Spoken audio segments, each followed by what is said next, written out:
mucho gusto de tener con nosotros al doctor Héctor Benítez Pérez, quien, como ustedes saben, es director del Instituto de Matemáticas Aplicadas y Sistemas, mejor conocido como IMAS. Es egresado, inclusive con mención honorífica, de la carrera de Ingeniero Mecánica y Eléctrica, investigador de tiempo completo y miembro distinguido del SNI, desde luego PRIDE, miembro también de la Academia Mexicana de Ciencias, y su labor de investigación se ha centrado en el estudio del control sobre redes de cómputo y sistemas distribuidos. En esta ocasión nos va a platicar sobre construcción de un sistema de cómputo para el análisis de un cubo sísmico. Doctor Benítez, mucho gusto. Gracias. Pues primero, muchas gracias, doctor, por la invitación. Muchas gracias por atender al seminario. Gracias por estar aquí con nosotros en este seminario. Me gustaría iniciar platicando un poco de cómo fue que empezamos este proyecto hace ya 6 años, 7 años. Algún grupo de colegas trabajamos sobre todo con sistemas distribuidos y sistemas de reconocimiento de patrones y de comportamientos topológicos en sistemas no lineales. Bueno, a partir de esa idea se nos presentó en 2004, 2005 una idea de reconocer fallas en un cubo sísmico por parte de Pemex Exploración Producción. Ellos tenían una necesidad de en una suerte de un terrígeno reconocer una suerte de fallas y analizar su sísmica. En ese momento lo que hicimos fue proponerles una suerte de técnica que es la que les vamos a platicar ahorita, que les voy a platicar ahorita, y cómo ha ido evolucionando ese sistema. Aquí sí quisiera ser muy claro, no soy geólogo, no soy geofísico, no me interesa decir que soy, y en ese sentido conozco un área, pero reconozco que las deficiencias, o más bien las necesidades de conocimiento que tengo alrededor de esto, me han llevado a formar todo un equipo de trabajo alrededor con compañeros de geofísica, de geología y sobre todo de cómputo. Y en ese sentido me gustaría concentrarme en el algoritmo que fue que construimos y la herramienta y cómo la construimos. El efecto de lo que podemos analizar y los resultados, parciales por supuesto. Actualmente este proyecto ya está, como les mencionaba, como en su 6º año, en otro contexto de análisis, y yo creo que en una primera gran etapa de desarrollo del software estamos concluyéndolo para marzo, abril del 2015. Y me refiero a una etapa ya final, en el sentido de que se le entregaría a nuestro cliente, a Pemex, un software que creemos que va a ser de utilidad. Y dentro de ese software pues nacen muchas ramificaciones, muchas ideas, muchas inquietudes, pero que ya no son necesariamente en el marco del propio software, sino son en el marco de de una propia línea de investigación. Pero es con esas dos grandes áreas con las que me quedaría, con el análisis de datos y con el procesamiento de la información. Y sobre esto es lo que quisiera pues comentarles y platicarles hoy. La presentación no es muy grande, es pequeñita, pero creo que es interesante. Como les mencionaba, el objetivo fundamental de este proyecto es el diagnóstico de regiones sísmicas con base a redes neuronales para la clasificación de patrones en cubos de datos sísmicos con base a la correlación de registros petrofísicos. Como les mencionaba, una de las ideas que tenía Pemex es, mira, yo ya sé dónde está un pozo, ya lo tengo. Tengo la sísmica alrededor de este yacimiento y de otros campos cercanos a esto. Conozco más o menos la física, pero lo que no sé es relacionar esta parte. Tengo un problema de escalas en las dimensiones que viene el pozo y cómo viene el cubo sísmico. ¿Cómo le puedo hacer? Y en ese sentido, una de las cosas que hemos trabajado con anterioridad del 2000 al 2002 o 2003, de este siglo, fue empezar a relacionar dos grandes áreas o dos grandes técnicas que consideramos de interés. Las redes neurales como estos aproximadores universales, que no tienen nada inteligente, solamente es un aproximador universal que busca una suerte de geometrías en amplitud o en fase, y que nos permiten clasificar lo que se le puede llamar patrones. Pero por otro lado utilizábamos Wavelet para descomponer señales que venían supuestamente con muchísimos ruidos, pero que suprimían mucha información. Y estas señales que podíamos tener de sísmica, pues las descomponíamos en distintas fases, en distintas escalas de tiempo, en distintas escalas, y después de eso las clasificábamos y las recomponíamos o las reestructurábamos con la red neural, lo que nos permitía encontrar una riqueza de patrones sin suprimir ciertos comportamientos frecuenciales dentro de las señales sísmicas. Esto nos permitía entonces, pues, nos permitía dar una suerte de patrones. Y eso es lo que les quisiera mostrar en la presentación. El logro fundamental es la construcción de la herramienta de cómputo de alto rendimiento para manejar grandes cantidades de datos. Como ustedes saben, es algo que ustedes mejor que yo conocen, o que nosotros conocen, es el hecho de los cubos sísmicos, pues contienen información de gigas, de decenas de gigas o teras de información.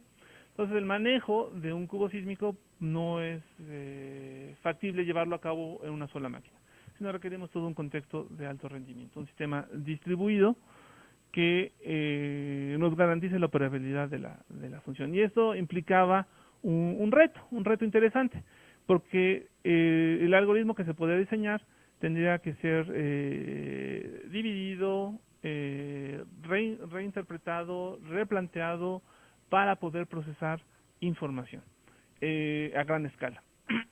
Perdón. Y en ese sentido, ser factible en términos de minutos el procesar la información. Bueno, uno de los primeros inicios, y sí me gustaría ir platicando con ustedes cómo fue que un poco de historia de cómo empezamos nosotros a analizar. Cuando nos presentaron un cubo, que creo que era de Chicontepec, de la región de Chicontepec, pues hicimos una serie de análisis de la imagen, sacando la imagen con una radiofrecuencia, la envolvente, una suerte de descomposiciones y compresiones, y empezábamos a notar ciertas características, pero que no eran contundentes, y era una suerte de procesamiento de la imagen, como cualquier persona que haya estudiado visualización puede hacer. Entonces, es un procesamiento, digamos, inicial de la imagen, ¿no?, que nos puede entregar el cubo sísmico. Pero no era contundente. Podíamos detectar ciertas regiones y teníamos esta suerte de ruido, como pueden ver aquí, y bueno, platicando con los colegas en PM, decía, bueno, sí, pero aquí dentro hay una cierta de información que está suprimida por estas regiones que tienen una alta amplitud, pero que nos interesa desplegarlas. Y no podemos discriminarlas, estas regiones de alta amplitud, porque nos señalan lo que para ellos significaba, y que ya comprendimos, este horizonte marcado por los intérpretes. Entonces, pues en esos años, en 2004, 2005, empezamos a realizar una suerte de algoritmos que nos llevaba a analizar déjame regresar una anterior. Perdón, dime.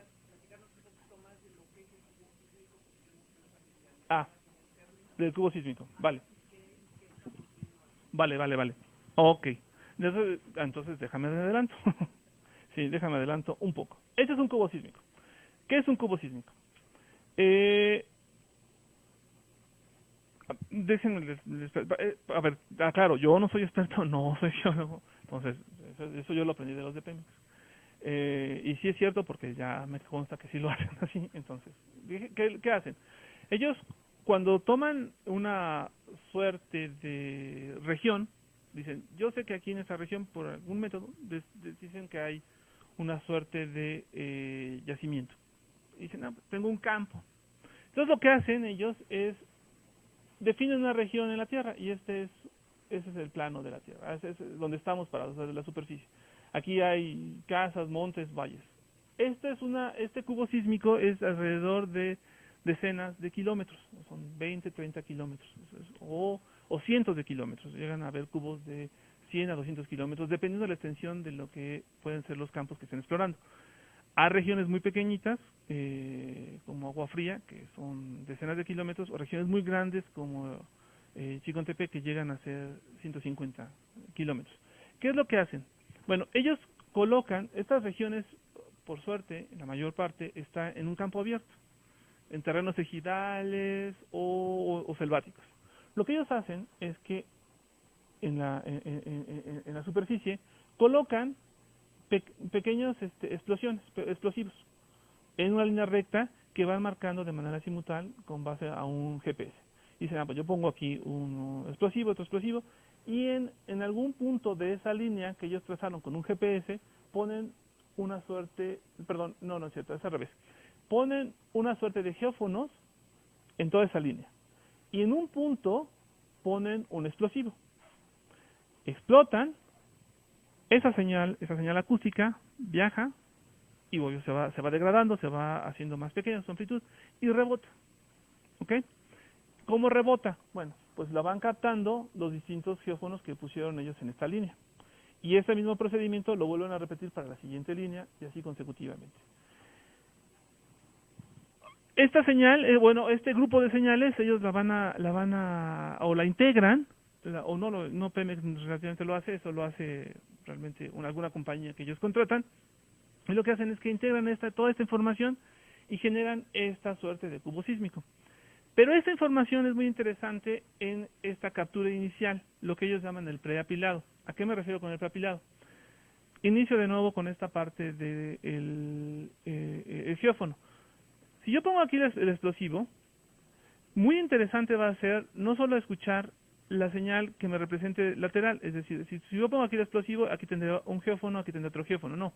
Es muy interesante poder ver cómo se va degradando la señal si pongo geófonos más lejanos. ¿Por qué? Porque lo que puedo ver es cómo está rebotando y cómo está rebotando en distintos elementos de cambio de impedancia en la sísmica profunda. Esto me permite reconocer distintos cuerpos de algunas dolitas, algunas arenas o un cambio de fase de alguna suerte de líquido a una roca. No puedo ser contundente de decir qué tipo de fluido es, pero sí puedo ver que hay un cambio de fase. Y este análisis es muy interesante si lo hago no con la señal ya apilada, no con la señal ya concreta del cubo sísmico, sino con el conjunto de señales que puedo capturar de la construcción del cubo sísmico. A esto se le llama un cubo preapilado. Más o menos es como se construye.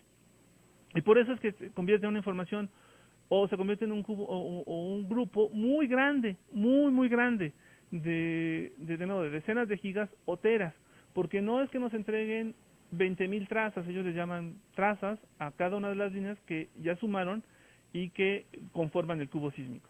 No es que nos entreguen 20.000 o 30.000 trazas, es que nos entregan 40 trazas por cada una de las 20.000 trazas que conforman el cubo. Entonces se convierte en información o muchísima información. Me gustaría nada más regresar una transparencia. Una de las partes que era interesante cuando iniciamos en el 2004, esa es una imagen de un link line del cubo sísmico. Es decir, así se vería, sin ningún procesamiento. Se pueden detectar una suerte de rugosidades, déjenme ponerlo, esa palabra muy simple, en el terreno. Y esta suerte de rugosidades, el problema que tienen es que son deprimidas también, por esa palabra, por otra suerte de elementos que existen de mayor amplitud.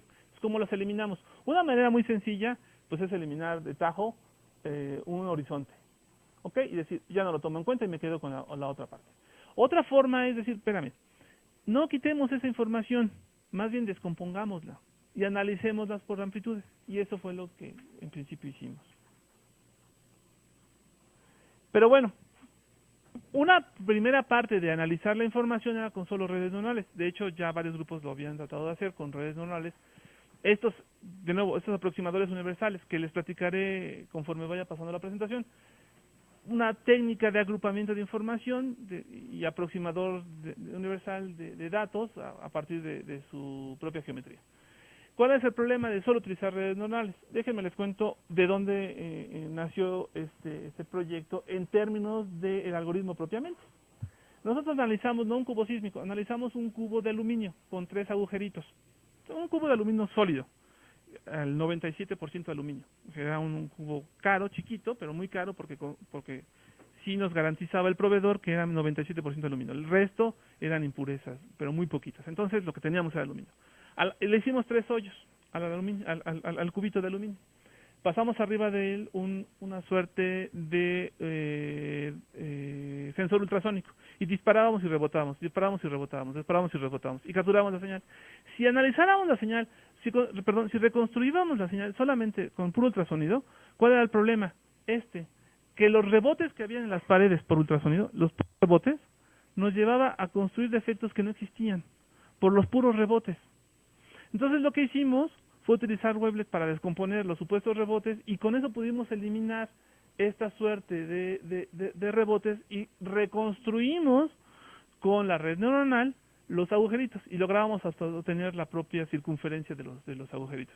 Bueno, eso dicen, bien, ¿y eso de qué nos sirve, no?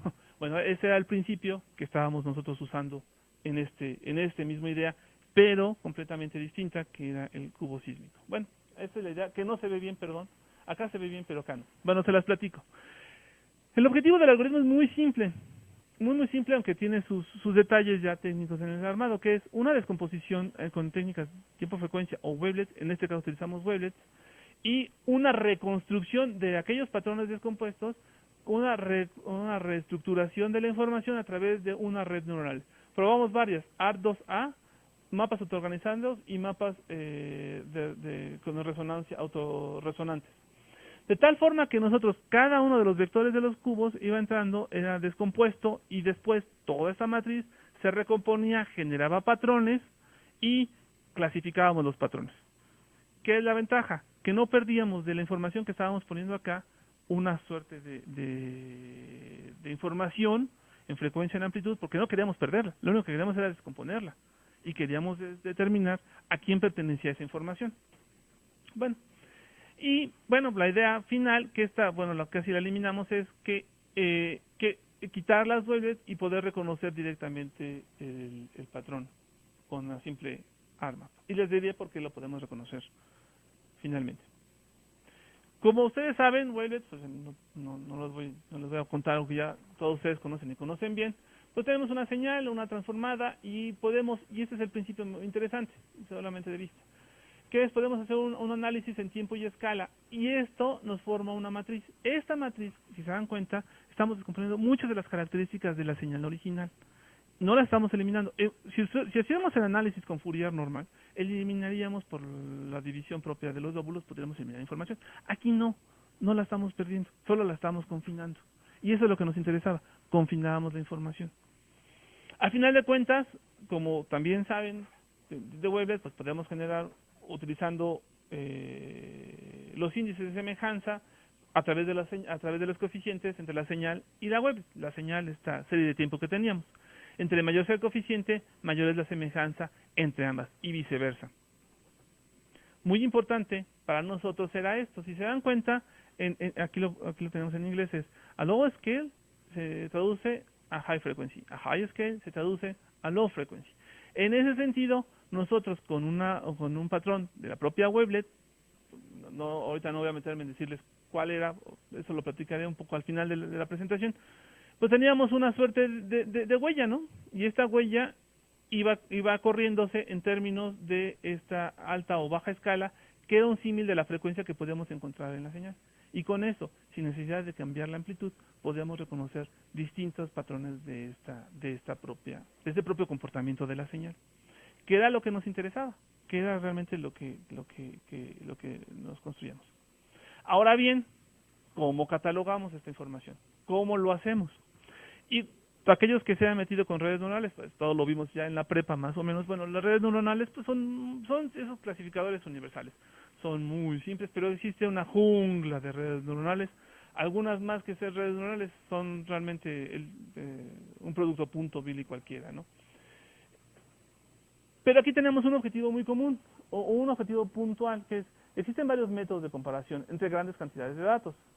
Una técnica muy atractiva es el uso de redes, que permite analizar analizar resultantes o comportamientos masivos de datos, así como datos particulares. Y esa es la parte importante, no perder la cantidad de datos a la particularidad de los comportamientos.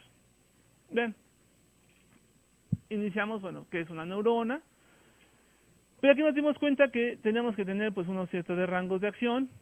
Nos quedamos realmente con una gaussiana, que nos permitiera representar una suerte de densidad de la información. Las conexiones, y aquí es donde les platico esto porque me gustaría al final, aunque yo estoy seguro que ya lo conocen, al final quedarme con el mapa autoorganizado que fue el que elegimos, pero por una razón muy particular. Las conexiones entre neuronas tienen asociado un peso, sea Y, el valor de la salida de la neurona y un instante dado. Este peso, WI de J, pues de alguna manera lo tenemos que determinar, y a eso se le llama, entre comillas pongo, aprendizaje. Pero este aprendizaje ahorita lo quisiera platicar con ustedes. La entrada neta que recibe una neurona, net J, es la suma del producto. Esta era la formación de 1970 en cómo se representaban una red neuronal, que no era otra cosa más que un simple producto punto del vector de entrada con el vector de patrones, y ahí poder determinar ciertas características. Y el vector de patrones, el vector de pesos, pues estaba confinado a una suerte de rangos dentro de una bola estable, ¿no? Ahora bien, las conexiones. ¿Y qué conexiones tendríamos? Probamos varias, y aquí fue donde nos dimos cuenta que las conexiones hacia adelante, laterales, hacia atrás o recurrentes, la que realmente nos estaba dando una muy buena representación de esta construcción multidimensional y reconocimiento de ciertos patrones sin perder la escala, pues era una red monocapa, donde nada más tendríamos un multicapa, pero con dos capas, que realmente era una suerte de entrada que nos permitiera no normalizar, porque la normalización la hacíamos antes, una suerte de entrada que nos permitiera enfocar claramente qué patrón se estaba recibiendo, llevar a cabo los productos adecuados para poder reconocer un patrón y después ya determinar un patrón. El aprendizaje, y por eso decía aprendizaje entre comillas, porque el aprendizaje, como se dice en estas cosas de redes neuronales, no es otra cosa más que una convergencia del propio campo vectorial que estamos buscando, donde convergería, y lo que estaríamos buscando son estos puntos UGA donde queremos existir y una base donde queremos vivir.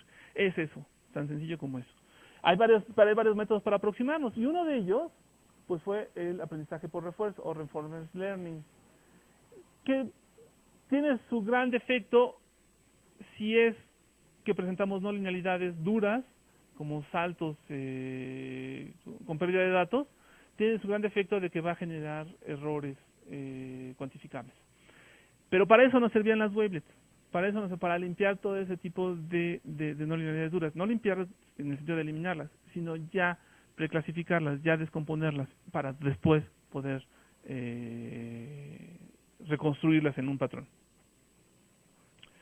Al final de cuentas, el mapa autoorganizado que generamos es un vector de entrada que era competir este vector de entrada contra una serie de redes de neuronas en una suerte de malla bidimensional, que ese es el mapa autoorganizado, y en la medida que se acerque a una neurona ganadora, pues alguna de las neuronas ganadoras se va a prender de algún color o se va a identificar con una amplitud. Es el principio del mapa autoorganizado. El mapa autoorganizado también es muy simple. Si se dan cuenta, es un grupo de vectores, es un vector de entrada y un mapa de salida con n neuronas acomodadas en una suerte de grid bidimensional. Y la relación geométrica que guardan ellas también va a ser una relación geométrica que va a tener con los pesos, de tal forma que la operación se convierte en una operación algebraica muy simple de realizar y muy rápida de operar. La motivación para poder utilizar este mapa es cómo puedo encontrar relaciones semánticas sin un patrón claro de información. Eso, pues, al final de cuentas, es lo que buscaría como en términos de información. Y es ahí donde quisiera hacer la separación. Es ahí donde empezamos con todo este problema de los cubos sísmicos, pero era realmente en donde realmente podíamos aportar algo, era en el análisis de la información. A final de cuentas era cómo poder encontrar estas relaciones complejas de información que nos llevaran a una suerte de reconocimiento de información. El mapa autoorganizado, muy común, es usado para distribución de colores. Por ejemplo, en una rejilla bidimensional yo puedo hacer una clasificación de textura de diversos colores dentro de este mapa, pero si dan cuenta, aquí tiene una ventaja. Esa textura tiene una ventaja sobre algunas otras formas de clasificación, que es la atenuación. ¿Qué me refiero? El que el verde no termina siendo verde siempre, no es un verde sharp, es decir, pertenece a verde o es rojo, sino hay una suerte de transición de verde a rojo o de amarillo a rojo. Eso es una ventaja que tenemos que aprovechar y que de alguna manera le tenemos que sacar ventaja. ¿Por qué? Porque eso nos permitía vislumbrar dónde encontrábamos ciertas regiones de clasificación. En su bloque de salidas pues son 2 arreglos de neuronas y una suerte de pesos sinápticos que tendríamos por ahí. Las ecuaciones homocidas elegimos, como les había comentado, neuronas de entrada y neuronas de salida del tipo de gaussianas, con una ley de aprendizaje, como les mencionaba, muy simple, pero que era muy interesante el llevar a cabo que este patrón fuera el patrón de desvanecimiento. No es un patrón estático, es un patrón que depende de esta función que tiene que ver con la distancia, a la cual la neurona que estoy evaluando pertenece o no al peso que estoy viendo. ¿Y cuál es el peso? Bueno, el peso está asociado a cada una de estas neuronas que están asociadas al mapa que estoy construyendo. De esta manera, entonces, pues se convierte en un problema, un problema de un mapa, un problema de qué región es la que realmente se está iluminando, porque la neurona se mueve, pero la neurona no se mueve, el que se mueve es el peso, el vector de entrada a cuál se asemejaría más. De esta manera, yo puedo decir qué tanto se asemeja a una neurona y qué tanto aprende una neurona de esta diferencia con respecto a una ubicación. Si me regreso, un vector de entrada que esté cercano a una región se va a poner en rojito, pero el resto de alguna manera se ve influenciado por aquella neurona ganadora. De esta manera, esta neurona termina siendo la que dice, reconozco ese patrón, pero las demás dicen, la cercanía a ella me hacen que yo también pueda decir que ese patrón de alguna manera me está afectando. Entonces no termino haciendo una clasificación por neuronas individuales, sino por grupo de neuronas. Esto va a tener una suerte de ventaja, lo veremos siguiendo con el procesamiento. Bueno, este tipo de redes han sido usadas para muchas cosas. Para mapas sobre pobreza, bueno, no es difícil esa, pero bueno, mapas sobre pobreza, la clasificación se usó sobre todo en indicadores del Banco Mundial para generar este tipo de mapas donde podíamos reconocer claramente con niveles de pobreza formal donde se encontraban distintos países donde podíamos estar ubicados en regiones mundiales, no tanto físicas, sino de comportamiento económico. Regresando a este punto, y aquí es donde me gustaría concentrarme, bueno, entonces teníamos una capacidad de descomponer la información, de subdividirla y después de agruparla, pero agruparla de manera más estructurada conforme a los patrones que nosotros queríamos encontrar. No quisiera decir la palabra inteligente porque no se trata de decir inteligente, sino se trata de decir una manera más, con mayores capacidades de poder definir dónde se encuentra la región de procesamiento de información. Bueno, ahora entro a la herramienta. Esta es la herramienta, nosotros la llamamos AGMA, herramienta de análisis gráfico con base en mapas autoorganizados. Creo que era el nombre inicial. Ya no me acuerdo, pero bueno, ese fue hace muchos años como la llamamos y ahora se llama AGMA. Y AGMAP, porque la P significa mapas autoorganizados con una herramienta paralela. Bueno, la herramienta lo que hace es la siguiente. Primero ubica al cubo, y créanme, no es cosa fácil ubicar los cubos en Pemex. Primero lo ubica con no una suerte de GPS, sino de manera tal que le damos la certeza a Pemex que estamos viendo la región geográfica que ellos quieren ver, que es una región en términos de Mercator, bueno, por las regiones que estamos estudiando. Y también ubicamos a los pozos, de manera tal que el intérprete llega, carga su cubo, carga sus pozos y de manera automática ubica dónde están los cubos, dónde están los pozos dentro de la propia región del cubo. Ubica al pozo en profundidad, hace la transferencia de metros a milisegundos, de tal forma que la herramienta también ubica al pozo dentro del propio cubo sísmico. Y algo que para el intérprete es muy importante, nosotros no entendíamos muy bien esta idea, y es un poco mágico, ahí sí debo decirlo, lo que ellos llaman horizonte, porque es este cambio de fase, pero déjenme contarles una experiencia. Yo no me queda a mí completamente claro, pero el intérprete va siguiendo ciertas estructuras sísmicas de observar el cubo, y él dibuja una línea, y él toma una decisión, dice, esta línea es un horizonte, con base a ciertas estructuras sísmicas, pero es mucho de la experiencia del propio intérprete.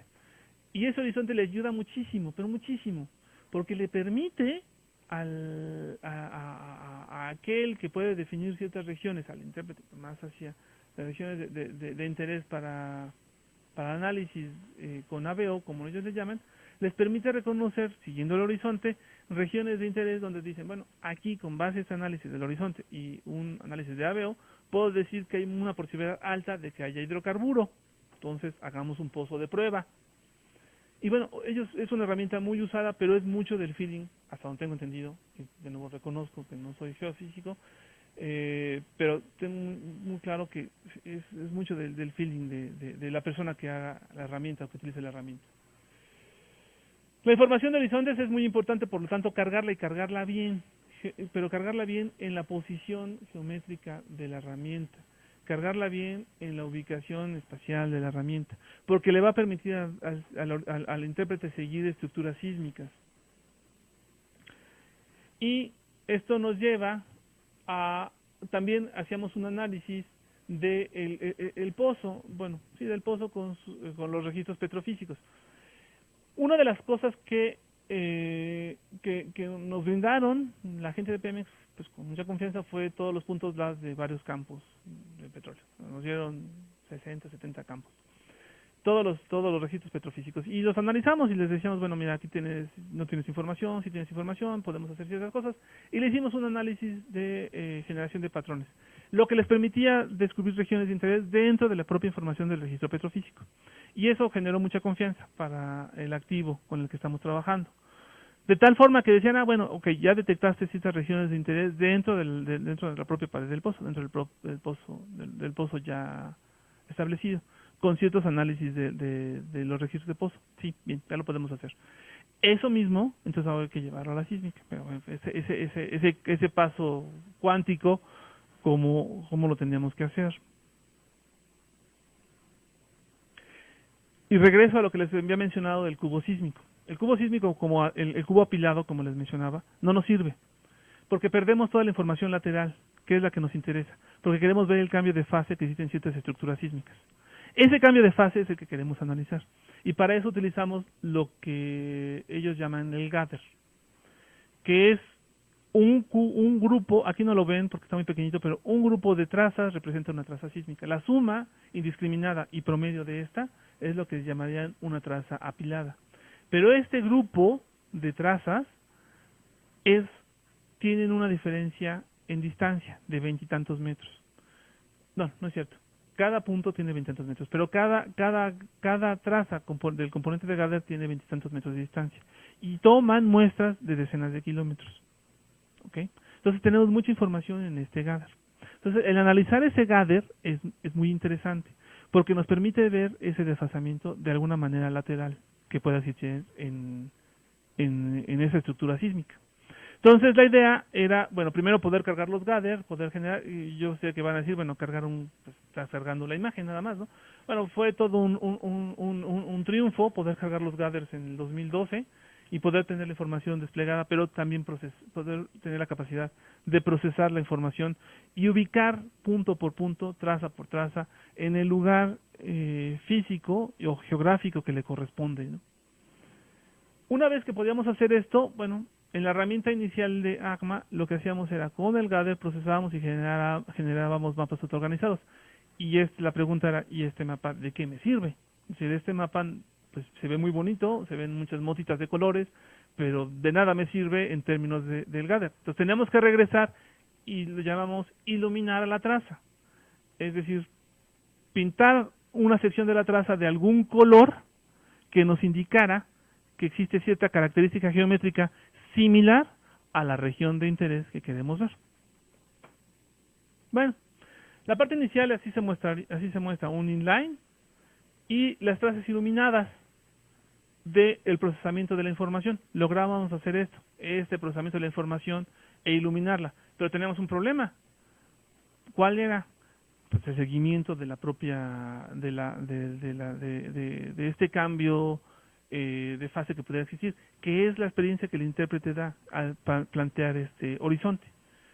Bueno, entonces teníamos que seguir ese procesamiento con el horizonte, de tal forma que, déjenme un poco más adelante, de tal forma que nosotros podíamos iluminar de manera tal un cubo sísmico, seguir el horizonte y decir, mira, aquí está un pozo dado. Así se está comportando su sísmica en esta zona que es una zona productora. Si seguimos el horizonte y encontramos una zona semejante, la iluminamos y decimos, aquí tu sísmica se está comportando de manera semejante a esta región. No te puedo garantizar que haya hidrocarburo. Te puedo garantizar que se está comportando igual. Puede ser una región de interés. Y si te sobran 10 millones de pesos, pues hazle perfora un pozo y ve si hay pesos. Bueno, en fin. En eso estamos. Los resultados preliminares ahí tiene que ver con todo el manejo de la información del cubo, del pozo, los tiempos iniciales, los tiempos finales, el tipo de wavelets a seleccionar, el tipo la cantidad de neuronas que vamos a utilizar, la normalización, que parecía cosa sencilla, pero no, es fundamental, porque aquí lo que queremos es no deprimir o no eliminar por escala información que puede ser con una amplitud muy pequeñita, pero que representa información valiosa, tal vez en términos de frecuencia. Entonces, esa es a final de cuentas una parte de la herramienta, de cómo se ve esta vista. El intérprete tiene que estar muy al tanto de toda la información que puede procesar con esta herramienta para generar al final de cuentas algo así. Esto lo generó un compañero que al final daré las gracias a todo el equipo. Pues se genera una situación de este tipo. Esto se hizo en MATLAB, pero ya se puede hacer también en ArcMap, que es una señal tridimensional, que es una imagen tridimensional del cubo sísmico, siguiendo el horizonte, marcando los pozos, determinando, aunque no lo crean, aquí hay unas donitas negritas que se están marcando, que marcan la región de interés arriba y abajo del horizonte, que pueden decir, si está arriba del horizonte no me interesa, si está abajo del horizonte me interesa, y que lo que puedo decir es, clasifícame, siguiendo el horizonte, esa región de interés, e ilumíname el horizonte con esa característica que encontré.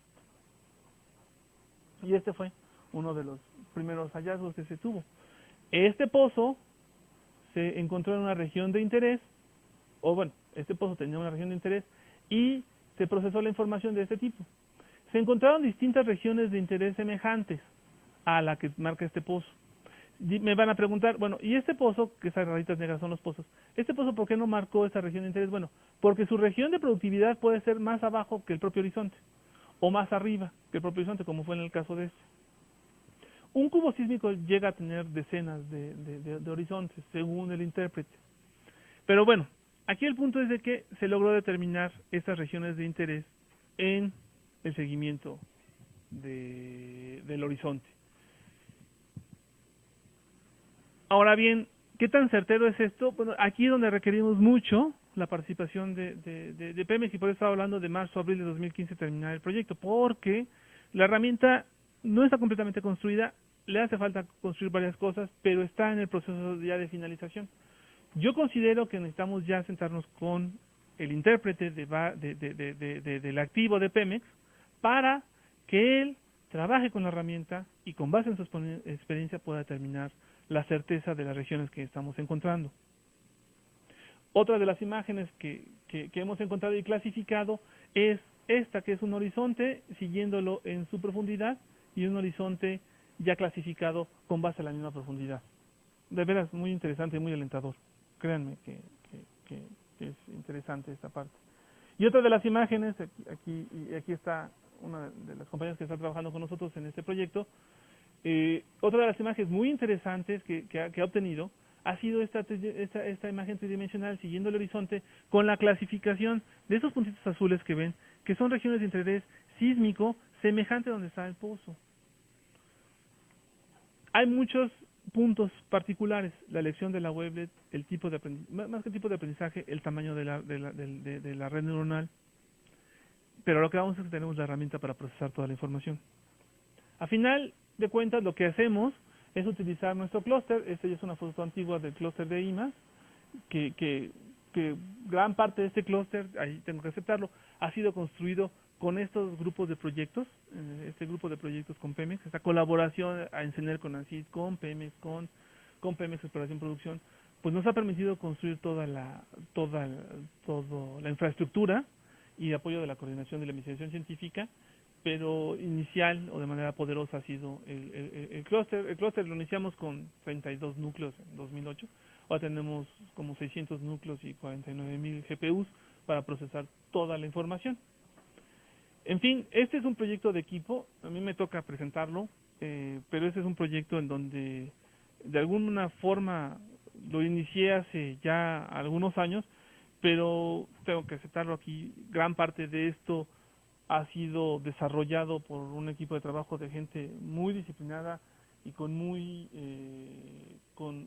una expertise muy alta, desde Juan Marcos Brandi, que es un jubilado de Pemex, que es intérprete, que nos ha apoyado muchísimo; Ángel García, que ha sido pues, elemento fundamental en la construcción de la herramienta desde la perspectiva de cómputo; Eric Molino, un estudiante de postdoctorado que nos ha dado luz en la construcción de todos los algoritmos y el planteamiento de nuevo de los algoritmos, junto con Ernesto Rubio, por supuesto. Laura, Rosa María y Nora son compañeras que se acaban de incorporar y que nos han ayudado muchísimo en la programación y en la visualización. Aquí, de nuevo, es muy importante. A la gente de Pemex no podemos hablar con los resultados en la mano, pero tenemos que presentárselo de manera visual. Ellos trabajan, tienen una experiencia muy grande y no es menor, no parecía, a veces a nosotros en la academia nos gustaría ver ecuaciones, y lo digo, a mí yo prefiero ver ecuaciones que ver imágenes, pero ellos han aprendido a interpretar a través de imágenes y no es menor. De veras que su ojo clínico de observar imágenes es es una experiencia muy valiosa, pero construir la herramienta en esa perspectiva es muy complicado, de veras. Si no, pregúntenle al equipo, que casi me demanda de vez en cuando.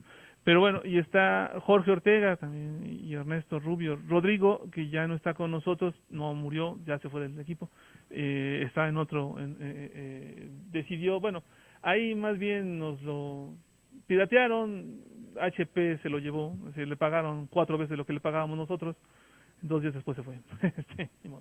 Y Eric Méndez Monroy, un ex estudiante de doctorado, ahora está haciendo el postdoctorado con otro grupo,